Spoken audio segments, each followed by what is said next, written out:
আসসালামু আলাইকুম। Fresh milk presents অবাক করা মোমেন্টসের সকলকে আমন্ত্রণ। আমার দৃষ্টিতে এই ম্যাচের অবাক করা দুইটা মোমেন্ট হচ্ছে রিশাদ হোসাইনের 7 ডিগ্রি টার্নে পরাস্ত হয়েছিলেন ধনঞ্জয় ডি সিলভা এবং সেই সঙ্গে রিশাদ হোসাইনের 4 ডিগ্রি টার্নে পরাস্ত হয়েছিলেন ওয়ানিন্দু হাসারাঙ্গা ডি সিলভা।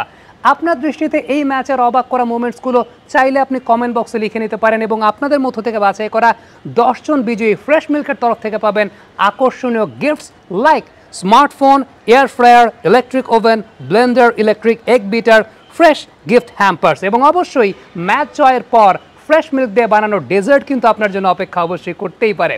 এই পার্টিকুলার ম্যাচটাতে রিশাদ হোসাইন ছিলেন একটা অন্যতম বড় এক্স ফ্যাক্টরের জায়গা, বিশেষ করে যেভাবে টার্ন তিনি পেয়েছেন, যে লেন্থ ম্যানেজমেন্ট করেছেন, তার 7 ডিগ্রি টার্নের ব্যাপারে যদি আমরা আলোচনা করি সেক্ষেত্রে একটা বিষয় কিন্তু খুব উল্লেখযোগ্য, যে হাইট থেকে তিনি বলটাকে ছাড়েন সেই হাইটটা একটা এক্সট্রা বিট অফ বাউন্স কিন্তু অ্যালাউ করে এবং লেন্থটাকে রিশাদ হোসেন মেনটেন করেছেন 5.5 মিটার, 5.5 মিটার ওই জোনটাতে।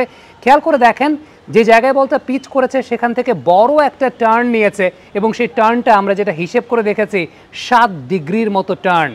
অন দ্যাট নোট, এই মাঠে এখন পর্যন্ত সবচেয়ে বেশি টার্ন প্রডিউস করেছেন রিশাদ হোসাইন, অ্যাভারেজে 3.5 ডিগ্রির মতো টার্ন তিনি প্রডিউস করেছেন। 7 ডিগ্রি টার্নটা অসাধারণ একটা বল ছিল। বাংলাদেশে কোনো লেগ স্পিনার 7 ডিগ্রি টার্ন ব্যবহার করছেন বলে ব্যাপারটা কিন্তু খুবই অবাক করার মতো একটা বিষয় ছিল এবং এই ম্যাচের অবাক করা মোমেন্টসের তালিকায় 1 নম্বরে আমি এই পার্টিকুলার মোমেন্টটাকে অবশ্যই রাখতে চাইব। 2 নম্বর যে বলটা সেটা হচ্ছে ওয়ানিন্দু হাসারাঙ্গাকে, ভাই বাংলাদেশের একজন leg spinner death over slip রাখছেন, লেগ স্ট্যাম্পের মধ্যে বল পিচ করেছেন বা তার একটু বাইরে বল পিচ করেছেন, সেইখান থেকে এজ নিয়ে স্লিপে ক্যাচ নিয়েছেন। অবাক করা একদম অবাক করা।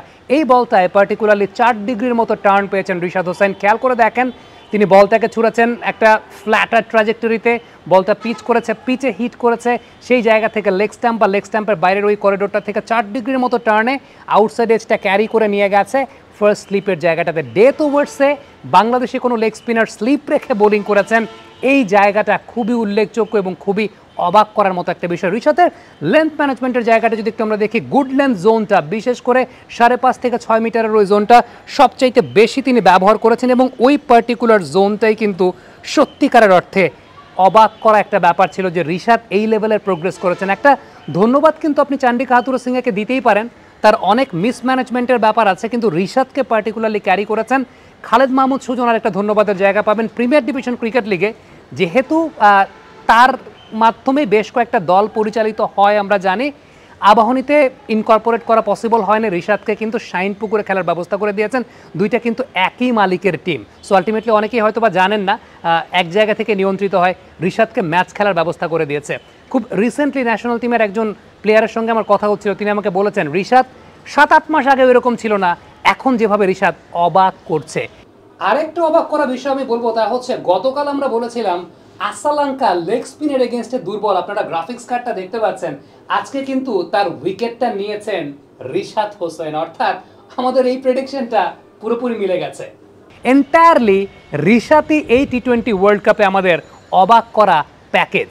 28% মিল্ক ফ্যাটে ফ্রেশ মিল্কে বানানো ডেজার্ট যেমন জমে যায়, ঠিক তেমনিভাবে বাংলাদেশের বিশ্বকাপ মিশনটাও কিন্তু জমে গেছে। এই বিশ্বকাপ মিশনে জীবন হবে অবাকময়। থ্যাংক ইউ ভেরি মাচ আমাদের সঙ্গে থাকার জন্য। কমেন্ট বক্সে আপনাদের মন্তব্য মতামত জানতে চাই এবং অবশ্যই আপনার দৃষ্টিতে অবাক করা মোমেন্টসগুলো কমেন্ট বক্সে অবশ্যই লিখে পাঠাতে ভুলবেন না। আপনাদের মধ্য থেকে বাছাই করা 10 জন পাবে স্পেশাল গিফটস। Thank you.